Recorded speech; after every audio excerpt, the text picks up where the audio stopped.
Oke, Assalamualaikum warahmatullahi wabarakatuh. Teman-teman semuanya dimanapun berada, ketemu lagi bersama saya Anwar di Tajwid 5 Menit.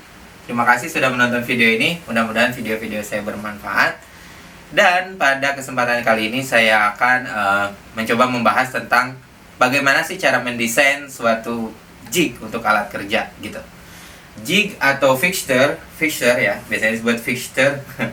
Itu memang ya ada beberapa sepertinya dipatenkan gitu, tapi biasanya saya sudah beberapa kali pindah pabrik selama hampir 13 tahun pengalaman kerja ya. Namanya jig ini beda proses, beda alat yang dibutuhkan gitu, beda analisa yang diperlukan juga. Ada yang simple, misalnya dulu yang simple ya jig hanya untuk menggunting gitu ya, sehingga supaya guntingnya pas, sehingga harus ada fixture di sana. Sampai yang ribet, misalnya ketika kita akan melakukan pengetesan gitu, sehingga kita meletakkan produk itu supaya tetap sesuai dengan misalnya kamera untuk mengecek visualnya, karena kan di beberapa factory sudah menggunakan kamera ya untuk mengecek present not present.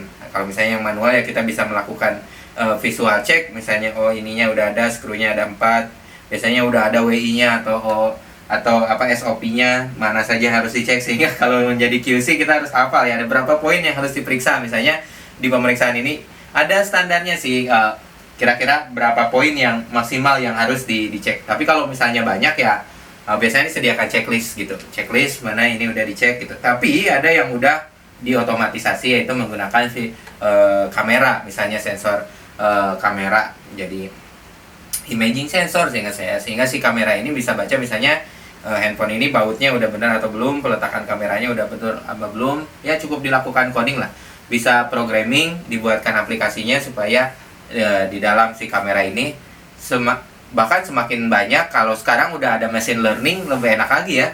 Jadi pengecekan present ini bahkan udah sampai bisa tidak harus presisi peletakannya, si kamera bisa mendeteksi apakah ada atau tidak. Biasanya kamera ini digunakan untuk pengecekan present.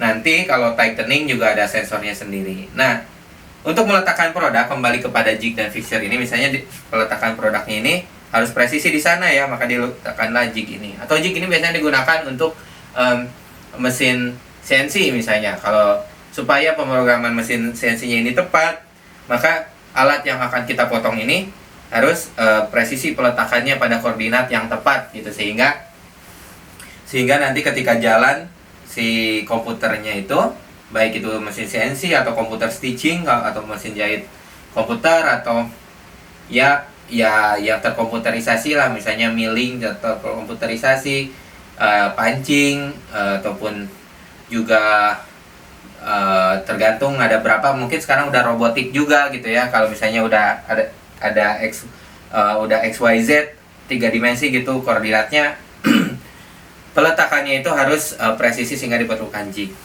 Atau jig ini biasa digunakan untuk menghitung sesuatu. Misalnya kalau beda size, tadinya motong 8, lalu nambah size harus jadi 9, nambah size harus nambah jadi 10. Nah, itu juga harus diperlukan jig. Jadi proses pembuatan jig ini, sehingga kita harus paham dulu dengan produk apa yang diproduksi di perusahaan kita.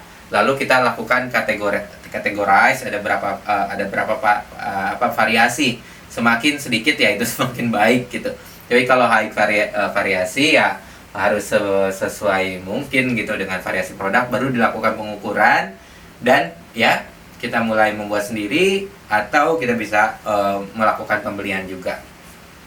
Udah banyak jig maker ya di Indonesia, sehingga saya mulai dari yang casting gitu, jadi pakai molding, atau mulai dari ya fabrikasi, pemotongan, screwing dan sebagainya, sampai sekarang udah ada 3D printing ya untuk proses pembuatannya. Jadi itu memang udah luar biasa banget. Bahkan 3D printer sekarang udah bisa metal ya. Kebayang seperti apa.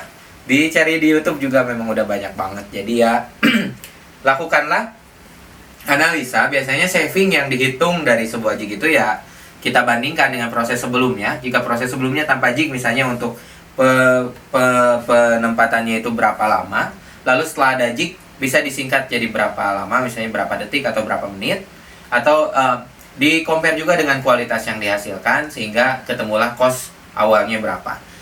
Dan dibandingkan dengan cost setelah memasang jig tersebut, ada berapa yang di saving, lalu kita bisa dikalikan dengan kalau misalnya waktu tersebut digunakan untuk produksi, kira-kira bisa memproduksi berapa banyak, atau ya kalau misalnya dikali biaya, kita cek hourly rate-nya berapa, kira-kira 1 jamnya per jamnya per menitnya karyawan itu berapa dibayarnya. Nah, itu juga kan biasanya orang costing, orang finance udah ada hitungannya ya teman-teman.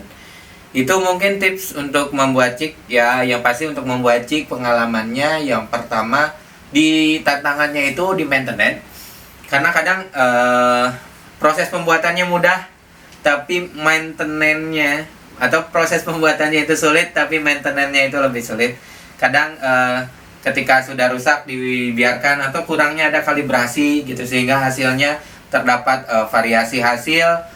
Dan ya setiap jig ini kalau berdasarkan standar quality harus dilakukan pengujian R&R ya. Jadi dicek nanti berapa variasi, berapa kali pengukuran, itu apakah hasilnya masih presisi atau tidak, baru jig itu dianggap layak untuk dilakukan. Jadi jangan lupa 7QC tool dipergunakan dengan sebaik mungkin untuk memastikan produk kita jig yang kita buat itu presisi untuk proses kita.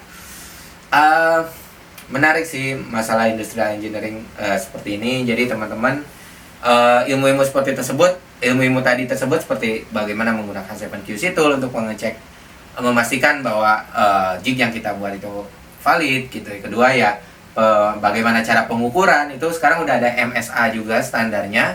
Kalau misalnya di perusahaan teman-teman bisa ngambil sertifikasi MSA, saya lupa measurement, lupa saya, silahkan dicek. Jadi itu standar bahwa kita bisa melakukan pengukuran dengan baik sertifikasinya. Sampai ya jangan lupa segi keselamatan juga dipertimbangkan pastinya. Yang pertama sebelum pastinya kualitas dan juga produktivitas. Jadi selamat berkreativitas, seru sih setiap jig.